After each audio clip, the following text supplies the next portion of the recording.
Tweet Dubes RI untuk Jepang, Yusron Iza Mahendra itu pun mendapat kecaman dari sejumlah pihak kalangan, termasuk anggota Komisi 1 DPR. Yang pertama adalah dari Tantowi Yahya.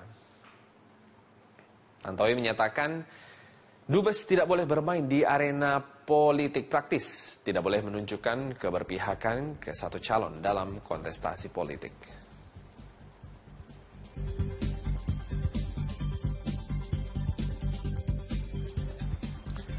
Selanjutnya dari Charles Honoris.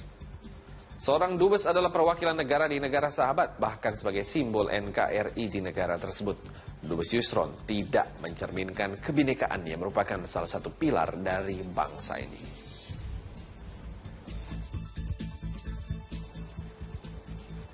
Masih dari Komisi 1 DPR ada Supyadin Aris Saputra. Apa yang dilakukan oleh Pak Yusron secara etika tidak baik.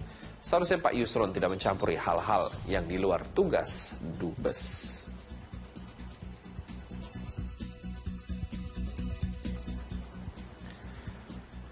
Terakhir dari Dimyati Natakusuma, saya akan ingatkan ke Pak Yusron, sudahlah tidak usah menyerang personal seperti itu. Komunikasi by phone kan bisa.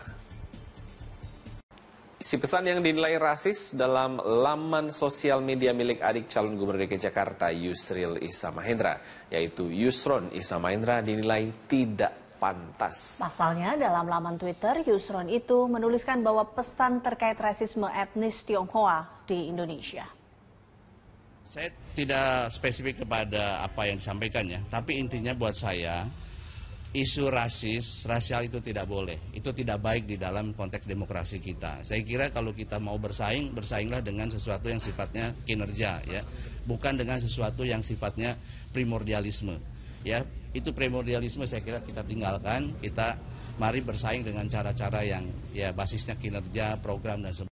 Menanggapi kicauan Duta Besar Republik Indonesia untuk Jepang, Yusron Iza Mahendra di akun Twitternya yang bernada rasial terhadap Basuki Cahayapurnama, pihak Kementerian Luar Negeri sudah mengingatkan kepada para kepala perwakilan termasuk Duta Besar untuk fokus pada tugas dan tanggung jawabnya. Sementara itu Menteri Agama Lukman Hakim Saifuddin mengingatkan agar masyarakat sebaiknya menghindari pernyataan yang bersifat rasial. Juru bicara Kementerian Luar Negeri Armanata mengatakan seharusnya para kepala perwakilan Indonesia, baik Dubes maupun Konsulat Jenderal di luar negeri, untuk fokus kepada tugasnya dan tidak mengurusi masalah lain. Pihak Kemenlu sendiri belum mengambil keputusan langkah apa yang akan diambil terkait tulisan Yusron Iza Mahendra di akun Twitternya. Ya, ini yang kembali saya bilang kan bahwa mereka harusnya fokus kepada isu-isu yang telah diberikan oleh pemerintah kepada tugasnya di posnya tersebut. Sementara itu Menteri Agama Lukman Hakim Saifuddin menanggapi santernya isu SARA jelang Pilkada Jakarta. Menurut Lukman, sebaiknya masyarakat menghindarinya karena Indonesia adalah negara dengan multi etnis, agama, dan budaya. Sebelumnya melalui akun Twitter, Yusron Iza Mahendra yang juga adik kandung dari bakal calon gubernur DKI Jakarta Yusril Iza Mahendra mengatakan jika gaya kepemimpinan Ahok terlalu arogan. Tulisan Yusron juga menyinggung etnis tertentu yang dianggap sebagai kalimat rasial. Gubernur DKI Jakarta Basuki Cahayapurnama menganggap Yusron Iza Mahendra sebagai orang yang rasis dan menjatuhkan kredibilitas Ahok dalam pencalonan pilkada mendatang. Makin banyak calon, orang Jakarta makin untung. Asal dengarnya program ya, bukan dengerin nakut-nakutin. Ada yang nge-tweet nakut-nakutin, hati-hati lo, kasihan lo, turunan nanti dibantai gara-gara Ahok. Itu kurang ajar gitu loh, itu rasis. Ya enggak, apalagi Dubes di Jepang lagi ngomong adiknya Yusril. Pakai nasihat begini, ini bahaya. Ini negara bahaya. Kemarin saya udah bilang sama orang-orang yang bilangin Bu Retno tuh Menlu, kalau kamu punya Dubes kayak gini, waduh ini bukan Indonesia. Lain kali jangan taruh lagi orang yang pengen rubah sila pertama Pancasila. Ahok mempersilahkan siapa saja untuk mencalonkan diri dalam Pilgub mendatang, asal dengan cara dan jalan yang baik, bukan dengan menyebar kebencian dan diskriminasi. Tim Liputan, Berita 1. besaran korupsi. Seperti kita ketahui sebelumnya dan juga gencar di pemberitaan Metro TV terkait OTT atau operasi tangkap tangan yang dilakukan KPK Kamis malam kemarin, di mana anggota DPRD DKI Jakarta Muhammad Sanusi ditangkap penyidik KPK pada Jumat kemarin dini hari, di mana akhirnya DPP Gerindra angkat bicara mengenai kabar OTT KPK terhadap kadernya M. Sanusi. Nah, Wakil Ketua Umum Gerindra Sufmi Dasko Ahmad menyatakan jika terindikasi korupsi maka tindakan tegas partai tentunya akan diambil. Kita akan lihat dulu beberapa headline pemberitaan terkait OTT anggota DPRD DKI yang dimana KPK juga mengamankan sejumlah barang bukti begitu, dan Ketua Komisi DPRD DKI Jakarta M. Sanusi ini tentunya ikut ditangkap dalam OTT yang dilakukan KPK hari Jumat malam kemarin. Dan kita lihat dulu juga respon dari para netizen. Iya, kita lihat respon dari para netizen. Vanessa C, ini si MS belum jadi nyalonin diri gubernur DKI, udah kena OTT KPK. Malu sama omongan keluar-keluar syariah Islam di Jakarta, tapi situ korupsi. Oke, terima kasih Vanessa. Lalu juga ada Rustam Ibrahim, Ahok tidak perlu kasih komentar apapun soal penangkapan anggota DPRD DKI Sanusi. Fokus kinerja dan elektabilitas akan semakin meningkat. Lalu kita akan lihat juga respon-respon lainnya dari para netizen dari @WJB. Menunggu respon dari M. Taufik kakaknya Sanusi soal penangkapan adiknya oleh KPK. Masih sok gagah apa enggak? Oh astaga, sok gagah sebutannya. Kantor kakak Sanusi M. Taufik DKI juga disegel KPK. Besar kemungkinan akan diumumkan sebagai tersangka juga hari ini. Kalau kita melihat tren yang selalu dilakukan KPK, kita mendengar mengenai Jumat Keramat. Nah, kita akan nantikan juga pengumuman resmi dari KPK. Namun sebelum itu, kita akan langsung bergabung dengan rekan Syaza Wisastro yang saat ini sedang berada di gedung KPK. Selamat siang Syaza, bisa mendengar suara saya? Syaza Wisastro saat ini berada di gedung KPK untuk mengklarifikasi apakah sudah ada keterangan resmi yang dikeluarkan dari KPK terkait spesifik kasus apa yang melibatkan M. Sanusi. Syaza, silakan.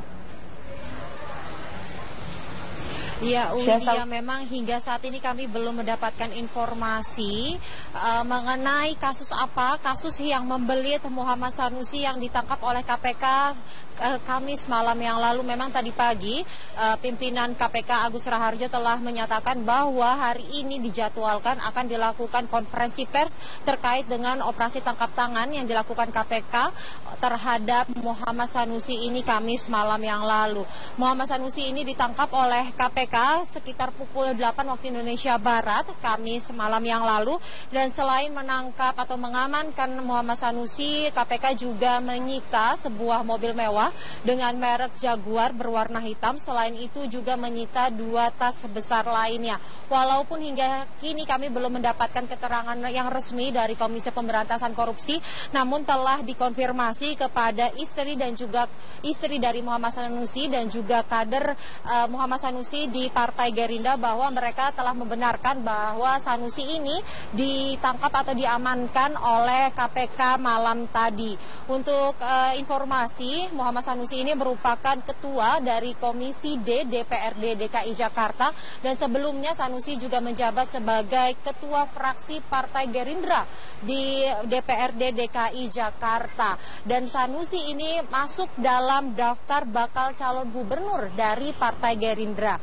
Dan hingga saat ini informasi yang kami dapatkan bahwa Sanusi ini belum memberikan laporan harta kekayaannya kepada KPK yang harusnya Sanusi sudah memberikan laporan harta kekayaannya sejak dirinya menjabat sebagai Ketua Komisi DPRD DKI Jakarta. Dan hingga saat ini kami memang belum mengetahui kasus apa yang membelit Sanusi hingga ditangkap oleh KPK. Dan selain menangkap KPK, malam tadi juga KPK melakukan penyegelan di beberapa ruangan di DPRD, yaitu ruangan pimpinan Komisi D DPRD DKI Jakarta Muhammad Sanusi, ruangan Wakil Ketua Komisi D DPRD DKI Jakarta Muhammad Taufik. Dan untuk diketahui Muhammad Taufik dan Muhammad Sanusi ini merupakan saudara kandung.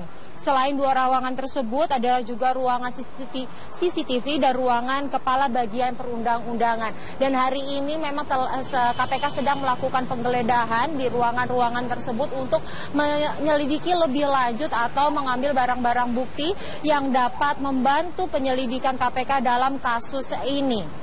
Widya. Baik, terima kasih rekan Syazawi Sastro. Kami akan nantikan tentunya perkembangan informasi terkait M. Sanusi yang sudah ditetapkan tersangka oleh KPK. Terima kasih Syaza, dan ternyata tidak semua orang ini terkejut atas dugaan korupsi yang dilakukan oleh anggota DPRD. Salah satu contohnya ada Basuki Cahayapurnama alias Ahok yang mengatakan bahwa katanya si lifestyle dari M. Sanusi ini sangat memungkinkan untuk dirinya terindikasi mengenai tindak pidana korupsi. Seperti apa pernyataan Basuki Cahayapurnama? Mari sama-sama kita saksikan. Mewah aja, jam tangannya miliaran. Saya kalau ketemu mobilnya miliaran semua mobil yang kelas atas dia punya. Ya saya nggak tahu, mungkin dia orang kaya kali. Ya, berapa penghasilannya, gaya hidupnya. Jadi nggak usah banyak ngomong gitu loh. Nah sekarang LHKP-nya kagak lapor gimana coba? Kamu cek aja tuh Sanusi sama Taufik lapor LHKPN nggak? Kagak, naik S-Class, Range Rover, Jaguar. Ya kan, Alphard tuh ada kelas atas lah, Mercy yang V-Class, ya susah kita ngomong. Lalu ada S-Class, lalu ada Jaguar, lalu jam tangan Felipe Massa limited edition yang katanya KW tapi belum melaporkan LHKPN. Coba kita akan langsung konfirmasi dengan Lalola Ister, peneliti dari ICW. Selamat siang Lalola, bisa mendengar suara saya? Lalola Ister, kami akan mengkonfirmasi mengenai gaya hidup dari para pejabat yang terhormat. Lalola, kalau kita ingat beberapa bulan lalu kita membahas mengenai tabiat dari para anggota DPR yang hobi korupsi. Nah sekarang ada juga nih di pusaran DPRD. Lalola, nggak kapok ya teman-teman ini Lalola? Ya sebetulnya kan kalau bicara soal gaya hidup sejak lama jadi permasalahan. Artinya begini, kenapa kemudian KPK juga concern soal laporan LHKPN ini antara lain juga kan untuk cross check apakah memang pendapatan yang diperoleh secara resmi oleh anggota DPR maupun pejabat negara atau aparat penegak hukum itu sudah sesuai dengan profil pekerjaannya, gitu. Artinya pendapatan resmi itu berbanding lurus dengan gaya hidup yang dimiliki. Sehingga jika kemudian ada gaya hidup yang diduga melampaui kemampuan dari yang bersangkutan untuk memiliki gaya hidup tertentu, nah itu patut diduga bahwa ada pendapatan-pendapatan lain yang tidak dilaporkan kepada KPK lewat LHKPN-nya. Gitu. Oke, Lalola, sorry dikonfirmasi, gaya hidup tertentu itu seperti apa sih? Apakah sama dengan yang tadi disebutkan oleh Ahok, mengendarai kendaraan-kendaraan bermobil atau bermerek mewah begitu, mempunyai jam tangan dengan harga 5 miliar rupiah, Lalola, atau seperti apa? Ya, bisa dibilang seperti itu, tapi paling tidak begini, yang paling jelas parameternya adalah yang bersangkutan punya gaya hidup melampaui pendapatannya yang sah. Gitu. Kalau misalnya pendapatan yang sah sebulan hanya 10 juta, tapi dalam 1 bulan itu dia bisa punya pengeluaran lebih dari 10 juta, katakanlah 50 juta. Gitu. Nah itu kan sudah tidak seimbang antara pendapatan dengan pengeluaran yang dilakukan. Profilnya itu tidak sesuai dengan pekerjaan atau jabatan atau bahkan pendapatan yang dimilikinya. Nah, jika itu sudah dilampaui, nah itu kita patut menduga bahwa ada pendapatan atau penghasilan lain yang patut diduga juga berasal dari sesuatu yang tidak sah atau dari hal yang tidak dilaporkan dalam LHKPN-nya. Nah baik Lalola, ini juga mungkin yang menjadi salah satu alasan tidak segera untuk melapor ke LHKPN. Padahal kita ketahui ada 4 periode dalam jabatan tertentu seorang pejabat untuk wajib melaporkan LHKPN. Atau jangan-jangan sekarang kita sudah bisa mencari pola. Ini teman-teman yang bandel, yang susah untuk melaporkan LHKPN harusnya diperiksa saja, begitu atau seperti apa Lalola? Ya memang ada kekurangan dalam peraturan perundang-undangan yang kita miliki sekarang. Undang-undang Tipikor itu tidak mengakomodasi apa yang disebut dengan norma illicit enrichment. Norma ini sebetulnya sudah kita tanda tangani gitu ya, artinya kita sudah sahkan dari Konvensi Internasional PBB soal anti korupsi. Tapi tidak ada peraturan turunan di level nasional. Apa sih kepentingannya norma illicit enrichment ini? Sebetulnya bisa menjerat orang-orang yang punya profil kekayaan di luar kewajaran, gitu ya. Di luar kewajaran ini seperti yang sudah saya sampaikan tadi, bahwa ada profil pendapatan yang tidak sesuai dengan profil pengeluaran atau gaya hidupnya, gitu. Nah, memang ada kesulitan karena kita tidak punya pasal yang mengatur soal norma ini, sehingga kita tidak bisa serta-merta memeriksa orang-orang yang tanda kutip punya kekayaan melampaui kemampuannya gitu. Baik, Tapi ini Lola juga berarti mengutip suara dari para netizen. Ini kan bukan kali pertama seorang pejabat terkait kasus korupsi banyak sekali. Kalau kita melihat ini kasus korupsi anggota DPRD, kami memiliki informasinya mengenai korupsi Bank Pesantren, dan ada juga kasus korupsi Perdin, kasus korupsi Bansos, kasus suap LKP. Gimana Mbak Widya, Mas? Seperti tidak ada jeraknya begitu, padahal sudah ada ini beberapa kasus korupsi anggota DPRD juga sudah kami kumpulkan, seperti tidak ada seperti tidak ada efek jera bagi mereka, pada ada konsekuensi hukum yang menunggu, dan juga kita sekarang sedang gencar-gencarnya untuk melawan yang namanya korupsi. Lola, masih saja dilakukan. Ya, sebetulnya kalau bicara soal penjeraan ini ada banyak hal yang bisa berkelindan dan juga saling mempengaruhi. Yang pertama kita bicara soal vonis. Kita agak familiar juga bahwa beberapa waktu yang lalu ICW juga sudah melansir tren vonis di tahun 2015, itu angkanya tidak menyenangkan. Itu rata-ratanya hanya 2 tahun sekian bulan gitu. Itu satu. Kedua, kita juga bicara kalau misalnya bicara pemidanaan, masih banyak remisi atau pembebasan bersyarat yang diberikan dengan cukup mudah kepada terpidana kasus korupsi. Begitu juga baru-baru ini kita juga tentu familiar bahwa ada keistimewaan tertentu yang diterima oleh para terpidana kasus korupsi. Sebetulnya ada mekanisme yang bisa kita tempuh kalau misalnya mau bicara soal penjeraan. Yang pertama kita bicara soal kemiskinan, gitu. Nah ini sebetulnya kita sudah punya rezim peraturan yang mendukung hal tersebut. Antara lain untuk undang-undang tindak pidana pencucian uang, gitu.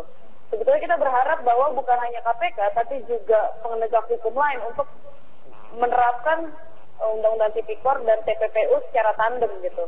Karena memang patut diduga setiap tindak pidana korupsi itu pasti diikuti oleh tindak pidana pencucian uang. Gitu. Itu satu soal pemiskinan.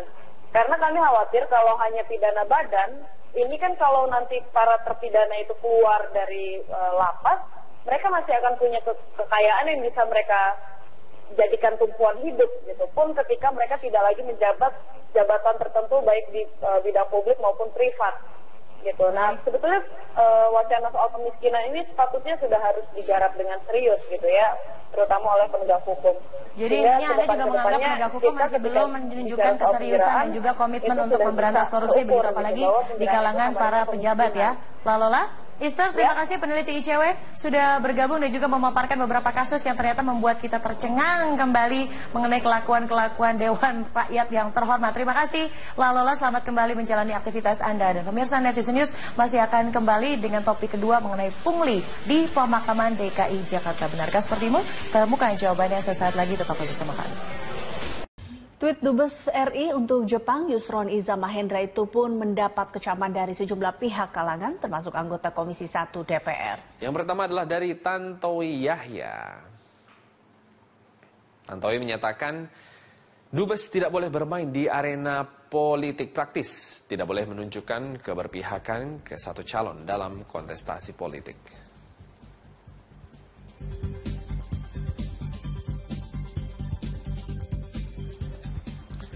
Selanjutnya dari Charles Honoris. Seorang dubes adalah perwakilan negara di negara sahabat, bahkan sebagai simbol NKRI di negara tersebut. Dubes Yusron tidak mencerminkan kebinekaan yang merupakan salah satu pilar dari bangsa ini.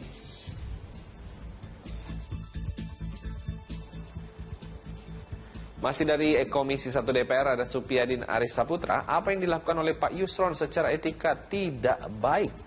Seharusnya Pak Yusron tidak mencampuri hal-hal yang di luar tugas Dubes.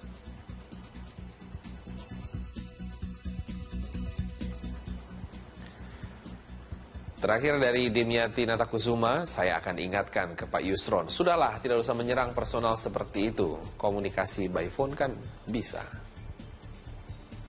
Isi pesan yang dinilai rasis dalam laman sosial media milik adik calon gubernur DKI Jakarta Yusril Iza Mahendra, yaitu Yusron Iza Mahendra dinilai tidak pantas. Pasalnya dalam laman Twitter, Yusron itu menuliskan bahwa pesan terkait rasisme etnis Tionghoa di Indonesia. Saya tidak spesifik kepada apa yang disampaikan ya, tapi intinya buat saya, isu rasial itu tidak boleh. Itu tidak baik di dalam konteks demokrasi kita. Saya kira kalau kita mau bersaing, bersainglah dengan sesuatu yang sifatnya kinerja ya, bukan dengan sesuatu yang sifatnya primordialisme. Ya, itu primordialisme saya kira kita tinggalkan, kita mari bersaing dengan cara-cara yang ya basisnya kinerja, program dan sebagainya. Menanggapi kicauan Duta Besar Republik Indonesia untuk Jepang, Yusron Iza Mahendra di akun Twitternya yang bernada rasial terhadap Basuki Cahayapurnama, pihak Kementerian Luar Negeri sudah mengingatkan kepada para kepala perwakilan termasuk Duta Besar untuk fokus pada tugas dan tanggung jawabnya. Sementara itu Menteri Agama Lukman Hakim Saifuddin mengingatkan agar masyarakat sebaiknya menghindari pernyataan yang bersifat rasial. Juru bicara Kementerian Luar Negeri Armanata mengatakan seharusnya para kepala perwakilan Indonesia, baik dubes maupun konsulat jenderal di luar negeri, untuk fokus kepada tugasnya dan tidak mengurusi masalah lain. Pihak Kemenlu sendiri belum mengambil keputusan langkah apa yang akan diambil terkait tulisan Yusron Iza Mahendra di akun Twitternya.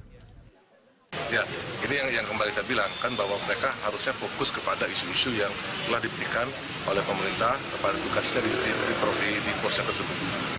Sementara itu Menteri Agama Lukman dibilang seperti itu, tapi paling tidak begini, yang paling jelas parameternya adalah yang bersangkutan punya gaya hidup melampaui pendapatannya yang sah. Gitu. Kalau misalnya pendapatannya yang sah sebulan hanya 10 juta, tapi dalam 1 bulan itu dia bisa punya pengeluaran lebih dari 10 juta, katakanlah 50 juta. Gitu. Nah itu kan sudah tidak seimbang antara pendapatan dengan pengeluaran yang dilakukan. Profilnya itu tidak sesuai dengan pekerjaan atau jabatan atau bahkan pendapatan yang dimilikinya.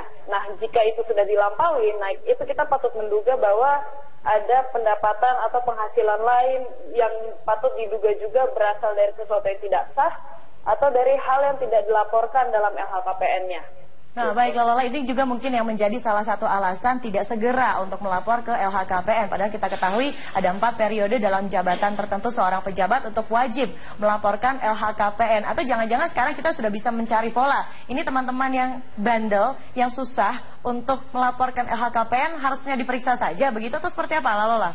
Ya, memang ada kekurangan dalam peraturan perundang-undangan yang kita miliki sekarang. Undang-undang Tipikor itu tidak mengakomodasi apa yang disebut dengan norma illicit enrichment. Norma ini sebetulnya sudah kita sudah kita tanda tangani gitu ya. Artinya kita sudah sahkan dari Konvensi Internasional PBB soal anti korupsi. Tapi tidak ada peraturan turunan di level nasional.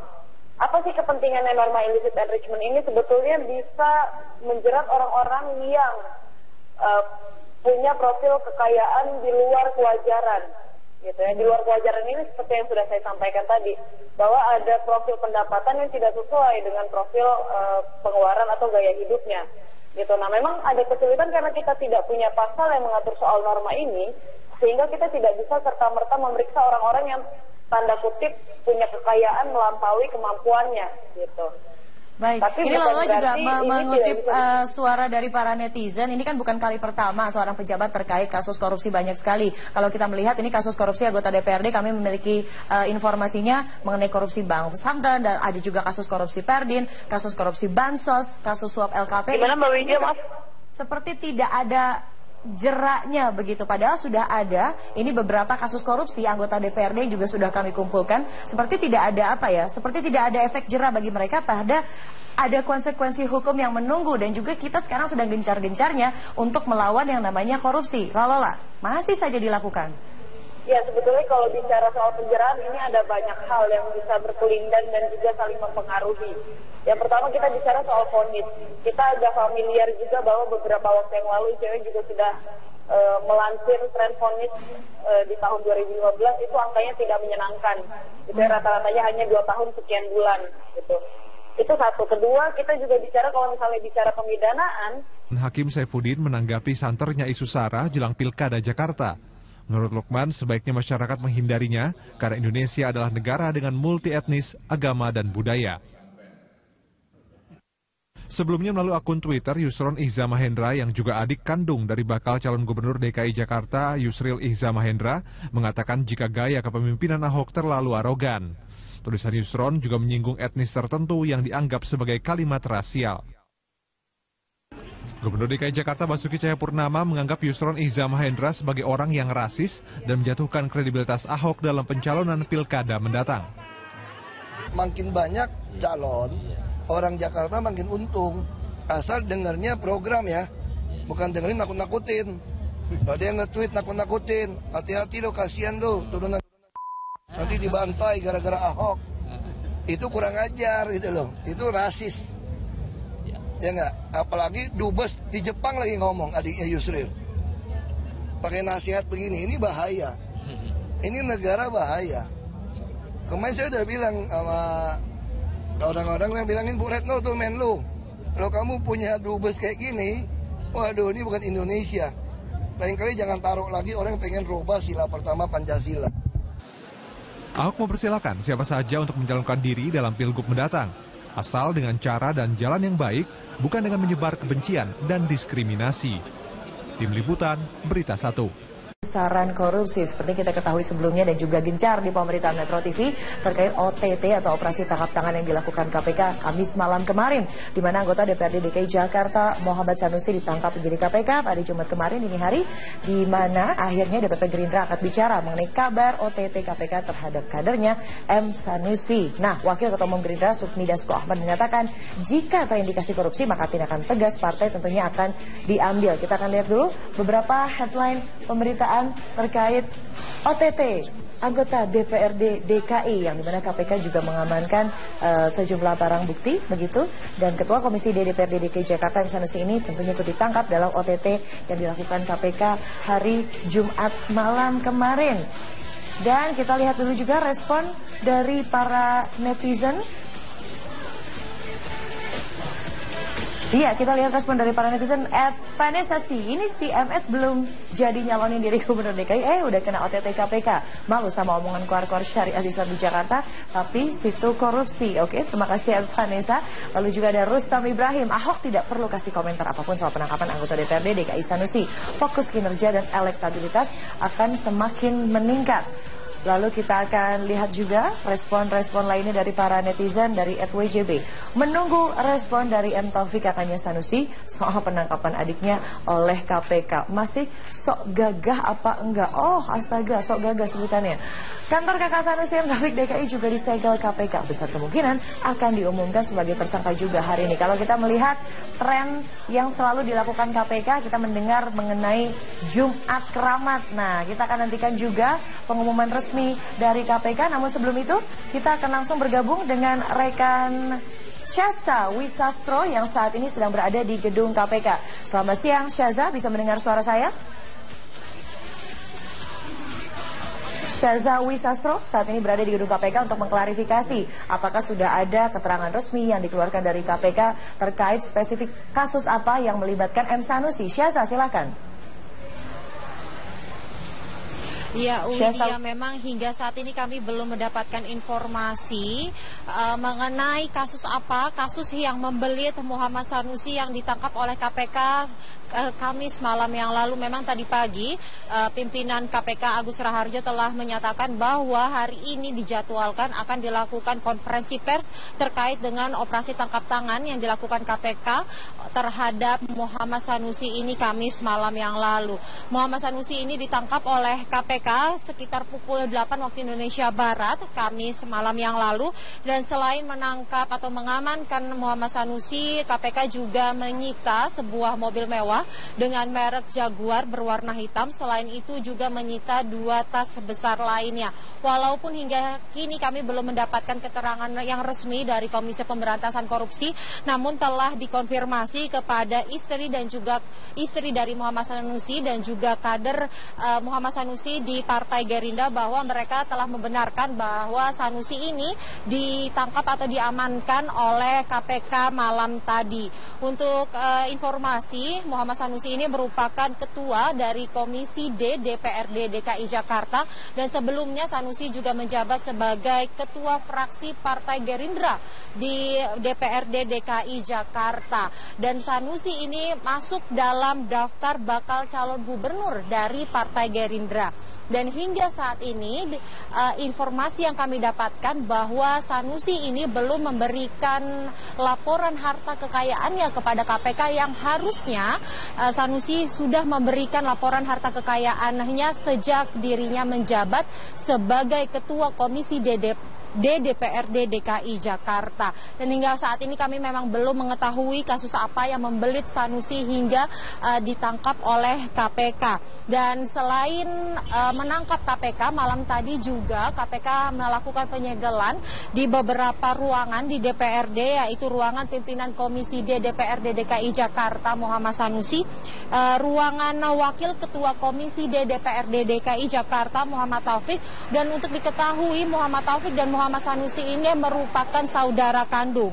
Selain dua ruangan tersebut, ada juga ruangan CCTV dan ruangan Kepala Bagian Perundang-undangan. Dan hari ini memang KPK sedang melakukan penggeledahan di ruangan-ruangan tersebut untuk menyelidiki lebih lanjut atau mengambil barang-barang bukti yang dapat membantu penyelidikan KPK dalam kasus ini. Widya.